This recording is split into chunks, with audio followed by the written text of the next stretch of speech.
Suspension is all custom. Tubular front clip, 4-link rear, Coney and QA1 coilovers, and power rack and pinion steering. It's not just built to show, it's built to go.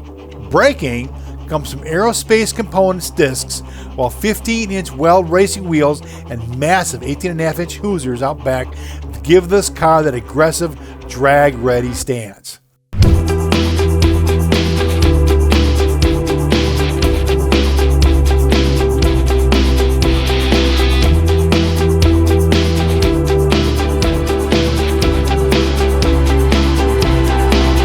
.630 horsepower and 660 pound-feet of torque. It's breathing through a highly carb, shake your air cleaner, and TTI long tube headers, feeding a 3-inch ceramic-coated Flowmaster exhaust with X-Pipe. The sound alone could wake the dead.